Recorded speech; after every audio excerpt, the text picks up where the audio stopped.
नमस्ते everyone, welcome to Think English podcast. और आज हमारे साथ है मानसी गुप्ता।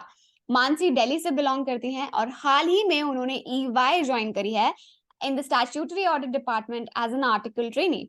और मानसी का जो ये सपना है ये आसानी से नहीं मिला है। 2 महीने वेट करने के बाद finally she got into EY. और उनकी जो सीए की जर्नी है वो भी बहुत इंटरेस्टिंग रही है। एंड मानसी यहाँ पर एक बहुत बड़ा मिथ बस्ट करने आई हैं, और वो मिथ ये है कि अटेम्प्ट्स वालों का बिग फोर में नहीं होता है। सो बहुत इंटरेस्टिंग स्टोरी है, एंड तक बने रहना एंड डेफिनेटली आपको इनसाइट्स मिलेंगे। बिग फोर के इंटरव्यू के लिए प्रिपरेशन कैसे करना है वो इनसाइट तो मिलेंगे ही मानसी से, पर आपको ये भी पता चलेगा कि जब आपको अटेम्प्ट्स लग रहे हैं तो कैसे आप अपनी जर्नी में अपना कॉन्फिडेंस बांध कर रखें ताकि आप एग्जाम्स क्लियर कर पाए। So welcome to the show Mansi, thank you so much for doing this. कैसे हो आप? Thank you so much, ma'am, for this opportunity. Yes, I'm fine. And what about you? या I am also doing great Mansi, thanks for asking. सबसे पहले मानसी एकदम शुरू से शुरू करते हैं आपकी सीए जर्नी से। तो कैसे डिसाइड करा कि सीए करना चाहिए? सीए भी नाम का कोर्स होता है। मैम, मेरा कुछ डिसाइडेड नहीं था। 10th से जिससे सब बोलते हैं कि स्ट्रीम चूज करो, आपको क्या करना है फ्यूचर में, तो मेरा कोई डिसाइडेड नहीं था। मैं बहुत कंफ्यूज थी कि मुझे किस फील्ड में जाना है। इनफैक्ट मैं स्ट्रीम को लेके भी बहुत कंफ्यूज थी, बट मेरे को जस्ट मैथ्स पसंद था बहुत, तो मैंने कॉमर्स स्ट्रीम ले लिया। एंड 11th 12th तक मेरा कुछ डिसाइडेड नहीं था कि मुझे सीए की फील्ड में ही जाना है या मुझे कहाँ जाना है। हम्म। तो बस 12th के बाद मेरे को ऐसा लगा कि ठीक है, कुछ ना कुछ तो करना ही है, तो मैंने रैंडमली सीए फाउंडेशन के एग्जाम दे दिए थे क्लासेस लेके। बट आई वाज तो सीरियस कहाँ से अबाउट दिस पता, कहाँ से ऑल्सो। चला कि सीए नाम का कोर्स होता है? किसी फ्रेंड वगैरह ने बताया, किसी रिलेटिव ने बताया? नहीं नहीं, यूट्यूब पे जैसे स्क्रॉल की अच्छा। कॉमर्स की बात, आप क्या कर सकते हैं क्या नहीं कर सकते हैं, तो उसमें एक आया कि आप ACCA कर सकते हो, आप सीए कर सकते हो। ये सब चीजें बहुत थी, तो मैंने सिर्फ एक ट्राई दिया। मेरे घर वालों ने भी कहा था कि ये अच्छा फील्ड है, आपको जाना चाहिए, इस चीज में हम्म। प्रोफेशनल है बहुत। तो मैंने हम्म। सी फाउंडेशन का एग्जाम दिया एंड लकीली वो क्लियर हो गया मेरा। मेरा 12th क्लास March 20 में हुआ था, बोर्ड का हम्म। एग्जाम खत्म। और December 20 में उसी साल में मेरा फाउंडेशन क्लियर हो गया था। सो कॉन्फिडेंस भी आ गया था, इंस्पिरेशन भी हम्म। आ गया था, फील्ड भी अच्छा था और चीजें हम्म। क्लियर हो रही थी। तो मैंने ठीक है, इसको एक ट्राई दिया जाता है। और hmm. So my foundation was completed in December 2020, hmm. and in Jan 21 I registered for intermediate classes. Hmm. And my first attempt of intermediate was of December 22, and I okay. didn't clear that round. Jan 21 में आपने register किया और आपने पहला attempt दिया जाके December 22 में? No, no, no, December 21 में, I'm sorry, December 21 में ओके। फर्स्ट अटेम्प्ट दिया था। हम्म। यस। वो राइट 9 months का गैप रहता है ना रजिस्ट्रेशन के राइट बाद। राइट राइट तो राइट। December 21 में, या, बट ड्यू टू कोविड ना, I was not able to join any face-to-face classes of intermediate, so we'll have to shift in live classes. Correct. So I didn't clear my first attempt well, but I just got an exemption in law. और okay. कुछ भी clear नहीं हुआ, ना group 1 ना group 2। Then I give my second attempt in May 22, and then I हाँ, clear my group 1। जब आपका December 21 में आपने बोथ ग्रुप दिया और कोई भी ग्रुप क्लियर नहीं हुआ, how are you feeling at that time? कैसा लग रहा था आपको? एंड कैसे मैनेज करा आपने अपने आप को दोबारा से कॉन्फिडेंस के लिए? कैसे प्रिपेयर किया आपने? जब पता लगा December 21 का अटेम्प्ट एक भी क्लियर नहीं हुआ, कुछ भी नहीं हुआ, तो यार स्ट्रेस तो जैसे आता ही है सब हर किसी को। बट इसके पीछे एक रीजन और भी था कि there was some health issues hmm. on my first attempt itself ही, कि I got to know about something which is not good inside. So there was a ulcer problem in my stomach, so they have to shift to the hospital just 1 month before my exam. So बिल्कुल भी concentration पढ़ाई पे नहीं हो पाया, सब कुछ बेकार हो गया। तो मेरा अटेम्प्ट एक भी क्लियर नहीं हुआ। तो वो मुझे एक शॉक लगा, जिसने फाउंडेशन एक अटेम्प्ट में कर लिया उसका इंटरमीडिएट नहीं हो रहा, और 12th में भी इतने अच्छे नंबर आए थे। तो I was not expecting this things. So फिर मैं 22 में एक अटेम्प्ट और देने की कोशिश की, तो उसमें एक अटेम्प्ट हो गया, बट स्टिल एक अटेम्प्ट रह गया। और आज तक लाइफ में कभी कोई फेलियर देखे नहीं थे, क्योंकि हम स्कूल से आ रहे हैं तो अच्छी चीजों में टॉप ही होता आ रहा है। और वो फर्स्ट टाइम का फेलियर था मेरा, December 21 का। तो वो बहुत ही ज्यादा शॉकिंग था, मेरे को बिल्कुल एक्सपेक्टेशंस नहीं था। फिर मैं 22 में सेकंड अटेम्प्ट में भी ऐसा ही हुआ मेरे साथ कि एक ही ग्रुप हो पाया, सेकंड मेरा नहीं हुआ। तो मेरे सारे होप उस टाइम रह गए थे कि बिग फोर अब तो नहीं मिलने वाला। यूट्यूब पे बहुत वीडियोस देखी थी कि बिग फोर के लिए आपको चाहिए first attempt with both groups, and AIR चाहिए आपको, ये सब चाहिए। तो मेरा सब कुछ होप जा चुका था, बट पेरेंट्स ने थोड़ा होप दिया कि ठीक है, एक बार करके देखो ट्राई। कर लेंगे हम्म कुछ। मेरे पास कुछ रेफरेंस भी नहीं था, कोई हम्म फैमिली बैकग्राउंड से भी इस फील्ड में नहीं था। Hmm then on May 23 I give my second group and luckily I clear that group. So intermediate clear हो गया था एकदम प्रॉपर। बट अब हम्म, टेंशन ये था कि रिजल्ट का क्या, आर्टिकलशिप का क्या होगा, क्योंकि हाँ मेरा ड्रीम था, मुझे big four big four big four ही चाहिए। इनफैक्ट हाँ जो मेरे फ्रेंड्स थे ना, उनको भी एक टाइम को आगे मुझसे प्रॉब्लम हो गया था कि ठीक है, हाँ हाँ तुम हाँ, और कुछ भी ज्वाइन कर सकते हो। बस एक ड्रीम होता है कि नहीं यार, कुछ सोचा है तो वो तो करना ही है। Correct correct. हाँ वो वैसे भी एक हर्डल पार हुआ कि पहले इंटरमीडिएट में थोड़ा सा धक्का लगा, बट कोई नहीं, चलो क्लियर हो गया। अब उसके आगे जैसे क्लियर हुआ, खुशी बाद में बनाए, लेकिन एक और टारगेट आ गया पहले कि यार अब आर्टिकलशिप के लिए यस। जो है सर्च स्टार्ट करना है। राइट। तो कैसे आपने, क्या क्या प्रोसेस था आपका? आर्टिकल बिग फोर्स हैं, उसके बारे में तो आपको यूट्यूब से पता चल गया था, लेकिन आपने प्रिपरेशन कैसे शुरू करी? क्या क्या रिसोर्सेज आपने रेफर करें? And for those who don't know, so Mansi is also a student of audit master class from Thinking Bridge. So बताइए प्लीज। यस। हाँ, हमारे एग्जाम मई में खत्म हुए थे और 5 जुलाई को हमारा रिजल्ट आ गया था और वो क्लियर हो गया था। तो इतनी खुशी मुझे क्लियर होने की नहीं थी जितना दुख मुझे ये था कि अब क्या होगा मेरे साथ आगे, बिकॉज आर्टिकलशिप, हम्म आर्टिकलशिप चाहिए। और लास्ट डेट था 31 अक्टूबर कि आपको रजिस्टर कराना ही है अपने आप को। हम्म अभी कुछ रेफरेंस नहीं है मेरे पास, लिंक्डइन पे भी कितने लोगों से बात कर सकते हो आप, हर कोई रिप्लाई नहीं देता है, प्रॉब्लम रहता ही है। हम्म सो मुझे ये था कि एक ही बारी में क्लियर करना। अगर मुझे कॉल भी आता है, अप्लाई मैंने करवा रखे थे, हम्म कॉल भी आता है ना, मुझे बिल्कुल भी अटकना नहीं है इंटरव्यू प्रोसेस में, क्योंकि मेरे हम्म सुना था कि बिग फोर के इंटरव्यू बहुत हार्ड होते हैं टू क्लियर, बहुत हम्म सारे राउंड्स होते हैं और उनके एक्सपेक्टेशन हमसे बहुत ज्यादा होती हैं। So I hmm have decided to taking master classes from Thinking Bridge. और हम्म मैंने स्टैट्यूटरी ऑडिट का मास्टर क्लास किया। पहले बहुत सोचा कि लेना चाहिए कि नहीं, यूट्यूब पे हम्म देखा भी मैंने बहुत कुछ, but then I have decided to take this classes. And I think मैं बहुत लकी हूँ कि मैंने सही टाइम पे सही डिसीजन ले लिया और मैंने मास्टर क्लासेस ले ली। क्योंकि सीरियसली जब मेरा इंटरव्यू चल रहा था ना, तब मुझे रियलाइज हो रहा था कि यस, अच्छा करा है मैंने। क्योंकि इंटरव्यू जो बिग फोर से आते हैं ना, वो बार बार मौका नहीं मिलता है, वो एक ही बार मिलता है। तो मुझे ये था कि वो एक ही बारी में मुझे क्लियर करना है। तो हम्म ऑडिट मास्टर क्लास में अर्चित अग्रवाल सर को बहुत बड़ा थैंक्स बोलूंगी मैं। उन्होंने ऑडिट, स्टैट्यूटरी ऑडिट अपने आप में इतनी बड़ी फील्ड है और उन्होंने उसको इतना कॉम्प्रिहेंसिव वे में, इतना शॉर्ट टाइम में समझा रखा है, वो भी हम्म क्लियरली, कि आपको वो चीजें लिटरली याद हो जाएगी विद प्रैक्टिकल, आपको वो चीजें करके भी दिखा रहे हो। तो बहुत करेक्ट। ही अच्छा था वो।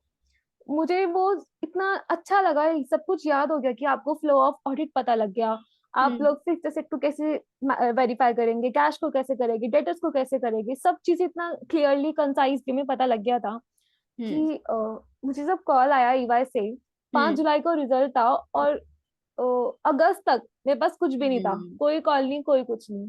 तो हम्म प्रेशर ऑटोमेटिकली बहुत था कि हम्म पता नहीं अब भी कॉल आएगा कि नहीं आएगा, क्योंकि फोर करेक्ट। अटेम्प्ट है। एक फोन आया भी मेरे को, एक बिग फोर से, मैं नाम नहीं लूंगी, उन्होंने मुझे कॉल पे, फर्स्ट क्वेश्चन उनका ये था, how many attempts you have taken to clear O intermediate. I said okay. 4 and they just cut my call. They said कि हम सिर्फ 2 अटेम्प्ट वालों को ही देखेंगे, आई एम सॉरी, हम ओ उन्हीं को प्रेफर कर रहे हैं। हम्म तो इतना धक्का लगा ना कि लिटरली ऐसे कौन करता है यार। फिर मुझे एक हम्म फोन आ गया लकीली ईवाई से फॉर पूना लोकेशन। तो हम्म मेरा ये था कि बिग फोर मिलना चाहिए, रिलोकेट तो मैं कर ही लूंगी, अब हम्म कुछ पाने के लिए कुछ तो करना ही पड़ता है एफर्ट्स। एब्सोल्युटली। तो वो कॉल आया, मेरे 2 टाइम्स हुए, बस एचआर राउंड पे मेरा फोन पे ही हो गया था। वो हाँ भी 2 मिनट का ही हुआ था, जस्ट टेल मी अबाउट हाँ yourself and these things. Basic, हाँ। मैं यही पूछने वाली थी, टेक्निकल राउंड आपका ऑनलाइन हुआ या फिर विजिट करना पड़ा आपको ऑफिस में? मेरा वीडियो से हो गया था, वीडियो इंटरव्यू ओके हुआ था, ऑनलाइन ही ओके। हुआ था। तो चलते हैं अब टेक्निकल इंटरव्यू। राउंड भी। हाँ हाँ हाँ। अब इंटरव्यू पे चलते हैं। जो टेक्निकल राउंड है, जो मेन राउंड होता है जिसके बेसिस पर आपका सिलेक्शन होता है, उस राउंड के बारे में थोड़ा डिस्कशन करते हैं। Walk us through your interview round, जो टेक्निकल इंटरव्यू राउंड था, क्या क्या क्वेश्चंस पूछे गए? सो मेरे ईवाई में बेसिकली तो मेरे 3 राउंड थे, एचआर राउंड को मैं कंसिडर नहीं करूंगी, वो कॉल हम्म पे ही मेरा 2 मिनट में हो गया था। हाँ सो टेक्निकल राउंड और पार्टनर राउंड, ये 2 राउंड थे मेरे। राइट। टेक्निकल राउंड मेरा कम से कम 45 मिनट तक चला था ओके। और वो वीडियो इंटरव्यू था। हम्म सो स्टार्टिंग में तो उन्होंने मुझसे सब बेसिक ही, how are you, tell me about yourself, आप कहाँ से हैं, ये सब बेसिक जो होता है। हम्म उसके बाद जो गाड़ी स्टार्ट हुई मेरी 45 मिनट्स की, वो ऐसा था कि मैं लिटरली एकदम फ्रीज थी कि वो मुझसे ऐसा क्या क्या पूछ रहे हैं, मैं बस बोले जा रही हूँ बोले जा रही हूँ बोले जा रही हूँ। और वो मैं ना सिर्फ ऑडिट मास्टर क्लास अपने रिमाइंड कर रही थी कि ठीक है सर ने ये बताया था, ओके मुझे ये बोलना है, ठीक है हाँ मुझे ये बोलना है। हाँ हाँ हाँ। एग्जाम्पल्स मेरे को आते थे बोलने के लिए। हम्म। उनका स्टार्टिंग से ही एएस के क्वेश्चन स्टार्ट हो चुके थे और हाँ। मुझे एएस आता था। और they have asked me about Ind AS 115 जो हमारे इंटरमीडिएट में कवर्ड भी नहीं है। वो हम्म। तो लकीली अर्चित सर ने इंड एएस 115 एएस 9 के साथ पढ़ा रखा था, रेवेन्यू हम्म। रिकॉग्निशन, उसका 5 स्टेप मॉडल, तो वो मुझे मालूम था। हाँ। एंड उनको ना कुछ तो चाहिए होता है कि बिग फोर में आप ऐसे नहीं आ सकते हो, कुछ तो आपने एक्स्ट्रा ऑर्डिनरी होना चाहिए, क्योंकि आर्टिकल्स लोग, हम इंटरमीडिएट के बच्चे बहुत सारे होते हैं करेक्ट। और बिग फोर में सब नहीं जा पाते हैं, तो वो भी कुछ ढूंढते हैं कि कुछ तो अलग होना चाहिए। So my first question about India's 115। सो मैं हम्म। इतना शॉक थी कि यार मैं तो इंटरमीडिएट स्टूडेंट हूँ, ये तो फाइनल का सिलेबस है। अब मैं उनको मना भी नहीं कर सकती हूँ कि सर मेरे को नहीं आता ये।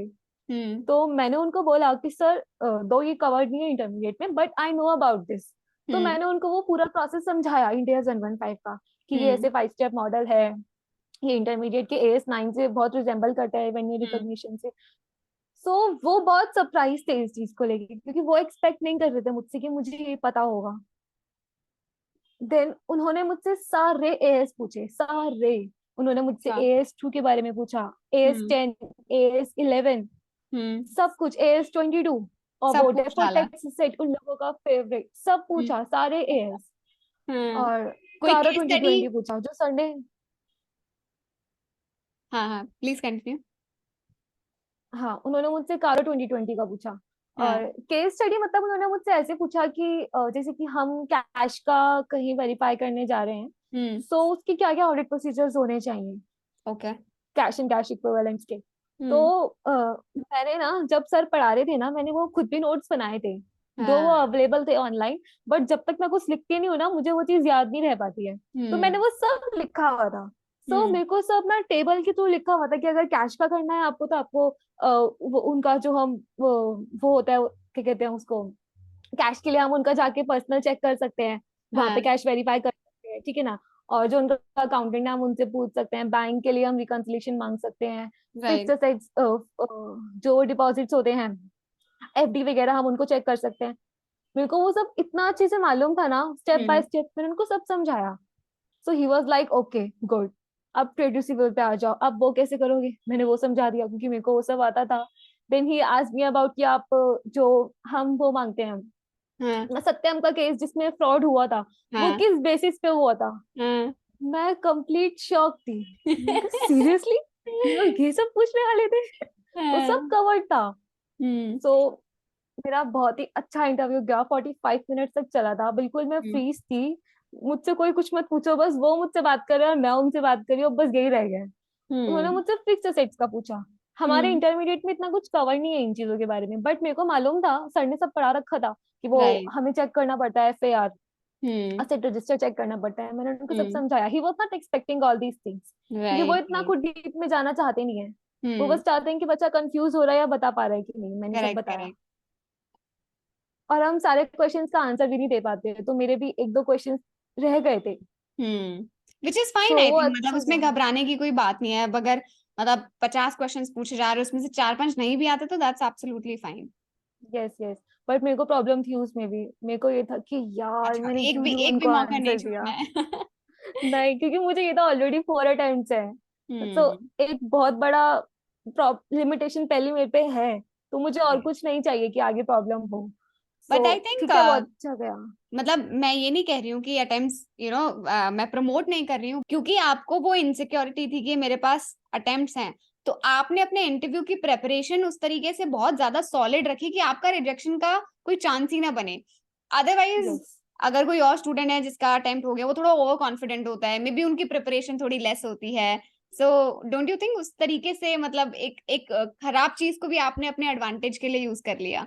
इनफैक्ट मेरा एक फ्रेंड भी है, he has hmm. Completed his intermediate in first attempt with both groups, hmm. And वो बिग फोर में नहीं आ पाए, क्योंकि सिर्फ हम्म। पढ़ाई से ही नहीं होता, ये चीज तो है, एक आपके अंदर कॉन्फिडेंस भी होना चाहिए, हम्म। एक स्किल्स भी होने चाहिए, कम्युनिकेशन स्किल्स भी होने चाहिए। सिर्फ आप एआईआर हो या आप फर्स्ट हम्म। अटेम्प्ट में आ चुके हो तो ये आप आ जाओगे, ऐसा भी नहीं होता है। और सिर्फ आपके पास रेफरेंस ही हो इससे भी कुछ नहीं होता है। जो चीज एब्सोल्युटली मस्ट है कम्युनिकेशन स्किल्स और नॉलेज भी है। राइट। हाँ, मेरे 4 अटेम्प्ट था, ये एक मेरे लिए बहुत बड़ी चीज थी, जो कि क्योंकि मुझे अब तक यही था कि शायद नहीं हो पाएगा, क्योंकि राइट। यूट्यूब पे अब तक मैंने एक वीडियो नहीं देखा जो लोग बोले कि यस मल्टीपल अटेम्प्ट से हमारा हो गया। सबका फर्स्ट ग्रुप फर्स्ट अटेम्प्ट। सो मुझे था कि प्रॉब्लम ना हो, बट लकीली हो गया। तो हाँ, ये एक मिसकंसेप्शन है कि अगर आपके 4 4 अटेम्प्ट हैं, 5 5 हैं, तो आप नहीं आ पाओगे। आप आ सकते हो, बस थोड़ा पेशेंस चाहिए। जैसे 5 राइट। जुलाई को रिजल्ट आया था और 18 सितंबर को मेरा ज्वाइनिंग था। हाँ। सो मैंने 2 मंथ्स वेट करा है स्कोर के लिए। हाँ, आधे से ज्यादा बच्चे मतलब बीच में ही वो बोलते हैं कि यार अब तो नहीं आएगा कॉल, कहीं भी रजिस्टर करा लो अब फटाफट। तो आपने कहीं रजिस्टर नहीं कराया था? नहीं, मेरे को ये था, मेरा ड्रीम है, ये तो पूरा करना ही है। बहुत बहुत कुछ भी अच्छा कर है। लूंगी। मतलब आप लगे रहे, एक ड्रीम और एक गोल आपने डिसाइड कर लिया और उस पे आप लगे रहे कि देखी जाएगी जो होगा, रिस्क ले लिया आपने। ये रिस्क मैंने ले ही लिया। जबकि मेरे घर वाले भी बहुत इस चीज को लेके मेरे पे डांट रहे थे कि इतना टाइम वेस्ट, इतना भी कुछ नहीं होता, इतना भी जिद करना नहीं दिखाना चाहिए। तुम एक मीडियम साइज फर्म ज्वाइन कर लो, एक्सपोजर सेम ही होता है। बट मैंने बोला यार आप लोग नहीं समझोगे, मैंने वीडियोस देख रखी है, मुझे जाना है उसी में। तो मैंने वेट हम्म। करा। एक डाउट था मेरे दिल में भी कि अगर नहीं हुआ, नहीं कॉल आया तो क्या। हम्म। क्योंकि सितंबर तक मोस्टली सब जगह पे रजिस्ट्रेशन कंप्लीट हो जाता है और वैकेंसीज फुल हो जाती हैं। राइट। बट ठीक है, मैंने प्लेसमेंट फॉर्म भी भरा था थिंकिंग ब्रिज का, मुझे ऑप्शन आता है। तो राइट। मुझे वहां से भी फोन आए थे एक दो जगह से, जैसे हाँ। नागिया इन कंपनी हम्म। और जेसी भल्ला, मेरे पास वहां हम्म। से भी आए थे। हाँ। बट ये था कि बिग फोर बिग ही फोर। चाहिए तो। Right, absolutely. नहीं, बिल्कुल सही किया आपने। कभी कभार ऐसा होता है कि रजिस्टर करने के बाद फिर कॉल आ जाता है तो फिर वो रिग्रेट करते हैं, यार काश मैं थोड़ा वेट कर लेता। बट बिल्कुल सही किया आपने, and I think you are happy with your decision. Very much. Right. So thank you so much Mansi. और कुछ आप शेयर करना चाहते हैं, कोई एडवाइस देना चाहते हैं आप उन स्टूडेंट्स को जो अभी इंटरमीडिएट में है या फिर अभी अपनी आर्टिकलशिप के लिए बहुत जल्द प्रिपेयर करना शुरू करेंगे? यस, मेरा एक ही एडवाइस है कि पेशेंस नहीं खोना चाहिए कभी भी। पेशेंस हमेशा रखना चाहिए अपने अंदर, और एक सेल्फ कॉन्फिडेंस बहुत जरूरी है। राइट। सेल्फ कॉन्फिडेंस भी बहुत जरूरी है, पेशेंस बहुत जरूरी है, और एक होता है कि राइट डिसीजन लेना है राइट टाइम पे। ऐसा भी हो हम्म। सकता था कि 18 सितंबर तक मुझे कॉल नहीं आता, तो इतना भी नहीं कि मैं वेट ही करती रहूं अक्टूबर तक कि नहीं कॉल आएगा कॉल आएगा। उसके हम्म। लिए ना थोड़ा बहुत एफर्ट्स भी डालने पड़ते हैं। सिर्फ आप उन लोगों को एक मेल भेज दो एचआर को और आप फिर वेट में रहो कि अब कॉल आएगा, तो वो चीज पॉसिबल नहीं है। मैं दिन रात सिर्फ लिंक्डइन लिंक्डइन लिंक्डइन, क्योंकि मेरे पास कोई रेफरेंस नहीं था। हम्म। मैंने इतने कनेक्शंस बनाए लिंक्डइन पे, हर किसी को सेम क्वेश्चन। सो हम्म। अगर आप किसी 500 लोगों को रिक्वेस्ट भेज रहे हो ना, उसमें से 100 तो एक्सेप्ट ही करेंगे आपकी रिक्वेस्ट, और उन 100 एब्सोल्युटली। में से 50 आपको रिप्लाई देंगे और 10 आपके लिए कुछ करके देंगे। करेक्ट। ऐसा होता है। तो मैंने इतना लिंक्डइन पे भी लगी रही, क्योंकि एक वही मेरे पे स्कोप था, कुछ मेरा हो पाएगा, और कुछ मेरे राइट। पास था नहीं। तो अब ये लिंक्डइन के थ्रू हुआ, मैंने मेल्स भी, डेली मेल्स भेज रही हूँ एचआर को। हम्म। इतना इरिटेट कर दिया था मैंने सबको, बट जब हो गया तो आई एम वेरी सेटिस्फाइड। एक प्रॉब्लम ये था कि वो पुणे में है, मैं दिल्ली से हूँ, और हम्म। मुझे ईवाई का ऑफर आया पुणे से। हम्म। सो मैं उसके लिए भी रेडी थी। अब ठान लिया बिग फोर चाहिए तो थोड़ा बहुत रिलोकेट भी करना पड़ेगा। Correct. So I correct. Was completely fine with this also। पर मैं एक यहाँ यही पर। मेरा एडवाइस और है कि अगर कोई ऐसा कोई ड्रीम देख रहा है कि हमें बिग फोर चाहिए या ये चाहिए, सो हम्म। इतना ना, मतलब ऐसा नहीं सोचना चाहिए कि वो चीज आपको आपकी ही सब चीजों पे डिपेंड होके मिलेगा। हम्म। अगर आपको ये सब चीजें चाहिए तो आपको थोड़ा मूव ऑन भी करना पड़ेगा चीजों से, आपको अपना घर भी छोड़ना पड़ेगा। बैठी राइट। बिठाई सब चीजें नहीं मिलने वाली हैं किसी को भी। थोड़ा पेशेंस करना पड़ेगा, सेल्फ कॉन्फिडेंस चाहिए, और अगर कहीं से भी ऑफर आ सकता है आपको, तो हम्म। आपको मूव ऑन करना पड़ेगा अपनी जगह से, हम्म। रिलोकेट करना भी पड़ेगा। तो ठीक है, कुछ पाने के लिए कुछ कुछ एफर्ट्स डालने पड़ेंगे, बाकी हम्म। सब ठीक है। राइट। एक्सपोजर भी तो मायने रखता है ना बहुत। एब्सोल्युटली। और मैं यहाँ पर स्पेशली मेंशन करना चाहूंगी आपके एफर्ट्स को। मैं जब भी सेशंस लेती हूँ स्टूडेंट्स के, प्रोफेशनल्स के, मैं हमेशा उन्हें एक ही चीज बोलती हूँ कि आप ये मत सोचो कि आपने 10 लोगों को रिप्लाई कर दिया तो 10 के 10 आपको बस आपके रिप्लाई, आपका ही मैसेज का इंतजार करते आपको तुरंत रिप्लाई कर देंगे। एंड आपने अभी बोला कि 100 को रिक्वेस्ट भेजोगे तो 50 एक्सेप्ट करेंगे, 10 कुछ करेंगे आपके लिए, एंड 3 4 से एक्चुअली में बात बनेगी आगे। तो Yes, वो yes. नंबर, वो 100 का नंबर और उसके जितना एफर्ट मारना, मतलब आप सोचो 100 लोगों को ढूंढना कि किसको मुझे रिक्वेस्ट भेजना है, 100 लोगों के लिए मैसेज ड्राफ्ट करना, फिर उनके साथ फॉलो अप करना, फिर जिनके आ गए उनके साथ आगे, it is a tiring process and people do not understand this. तो thank you so much for saying this out loud very clearly कि भाई ऐसे बैठे बिठाए नहीं मिलेगी, एफर्ट मारना पड़ेगा. एंड यस, सेकेंडली पेशेंस तो रखने ही पड़ेंगे. ये ऐसी चीज नहीं है कि बस आज मैंने डिसाइड किया मुझे आर्टिकलशिप चाहिए, बस एक हफ्ते में तो बस लाइन लगी होगी मेरे पीछे, बिग कुछ फोर्स नहीं की मेरे होगा, पीछे ऐसा भाग कुछ रहे भी नहीं होंगे, होगा, मेरे डोरबेल ऐसा कुछ बजा रहे नहीं होंगे. होगा. राइट, सो ऐसा कुछ भी नहीं होगा. And thank you so much Mansi for being here, for joining this conversation. बहुत अच्छा लगा आपसे बात करके. And I really wish Same here. आप एक बहुत अच्छी लर्निंग एक्सपीरियंस लें ईवाई में, एंड जल्दी से सीए बन के आए, और फिर हम दोबारा एक पॉडकास्ट रिकॉर्ड करेंगे सीए जर्नी का. राइट. And Yes, sure. जो भी मानसी से कनेक्ट करना चाहते हैं, please connect with her on LinkedIn. She has gotten help from LinkedIn. I'm pretty sure she will be open to helping anyone who's out there जिसकी वो help कर पाएगी, उनको रेफरेंस देने में या फिर उनको और भी किसी तरीके से हेल्प करने में. सो यही चीज, यही वाला कल्चर हमें डेवलप करना चाहिए. आई थिंक हमारी सीए फ्रेटर्निटी में, छोटी सी फ्रेटर्निटी है, तो हमें हेल्प करनी चाहिए आपस में एक दूसरे की. राइट. मैम, मैं आपको एक बार फिर थैंक यू बोलना चाहूंगी लिंक्डइन के पूरे प्लेटफॉर्म को, कि ये भी एक बहुत अच्छी चीज है कि आप ऐसे इंटरव्यू कर रहे हो कि जो बच्चे इंटरमीडिएट के लिए प्रिपेयर कर रहे हैं उन लोगों को भी समझ आएगा कि राइट. हाँ, कि क्या क्या स्टेप्स और आगे हैं करने के लिए. सिर्फ राइट. पढ़ाई करने से ही नहीं होगा, आपको कम्युनिकेशन स्किल्स पे भी काम करना होगा बहुत. राइट. सो ठीक है ma'am, thank you so much.